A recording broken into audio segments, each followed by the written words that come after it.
इस क्वेश्चन में हमें डायटोमिक मॉलिक्यूल की स्टेट गिवन है। ये कह रहा है कि in a diatomic molecule the rotational energy at a given temperature. तो आपको एक टेम्परेचर पे इसकी स्टेट के करस्पॉन्डिंग रोटेशनल एनर्जी की बात कर रहा है। तो क्योंकि ये डायटोमिक मॉलिक्यूल है तो इसका जो ट्रांसलेशनल मोशन भी होगा और इसका रोटेशनल मोशन भी होगा, तो दोनों के करस्पॉन्डिंग एनर्जी का डिस्ट्रीब्यूशन होगा।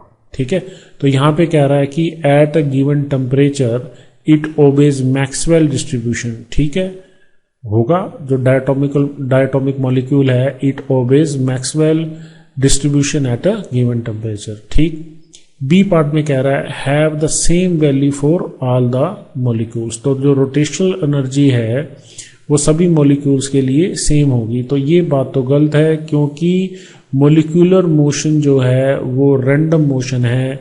हम जो भी वैल्यूज लिखते हैं वो एवरेज वैल्यूज लिखते हैं।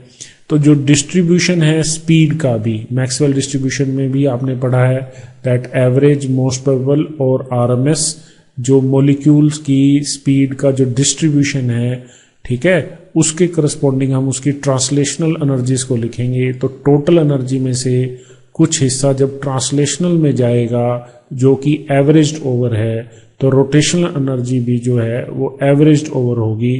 तो सभी मॉलिक्यूल्स के लिए हम उसको सेम नहीं कह सकते। पूरे एक सिस्टम के लिए तो एवरेज ओवर करेंगे, इंडिविजुअल मॉलिक्यूल्स के लिए सभी के लिए हम उसको सेम नहीं कह सकते। तो बी गलत है।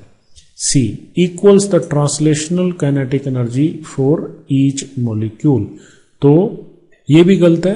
Translational kinetic energy for each molecule, जो रोटेशनल एनर्जी है वो ट्रांसलेशनल काइनेटिक एनर्जी के बराबर होगी।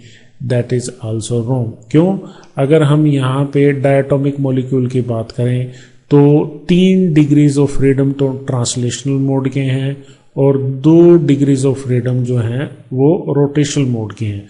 मतलब एनर्जी 3 फॉर्मेट्स में 3 डिग्रीज ऑफ फ्रीडम के करस्पॉन्डिंग तो ट्रांसलेशन के पास होगी, 2 डिग्रीज ऑफ फ्रीडम के करस्पॉन्डिंग रोटेशनल एनर्जी होगी। ठीक, तो हमें ये पता है कि जो लॉ ऑफ इक्विपार्टीशन एनर्जी से कि 5 डिग्रीज ऑफ फ्रीडम है और हर डिग्री ऑफ फ्रीडम के करस्पॉन्डिंग जो एनर्जी होगी that is half kT and that is the total energy. This total energy is the rotational energy plus kinetic energy.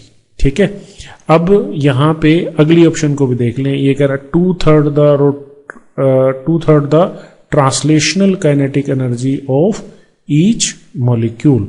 तो ये rotation और ये वाला सेक्शन क्या है? ट्रांसलेशन। तो आप यहां पे देखें जो काइनेटिक एनर्जी है 3 ट्रांसलेशन पार्ट हैं, तो आप इसको लिखेंगे 3/2 kT। तो जो रोटेशनल एनर्जी है that comes out to be equal to K into T। तो जो रोटेशनल एनर्जी है that is how much? 2/3 times the translational energy. Translational energy, ये वाली एनर्जी ट्रांसलेशनल एनर्जी है, इसको यहां पुट करें then you will get kT। तो ये बात बिल्कुल ठीक है, ये ऑप्शन करेक्ट है D, that this rotational energy is 2/3 times 2/3 2/3 of the translational kinetic energy of each molecule. So only 2 options are correct here, option A and option D.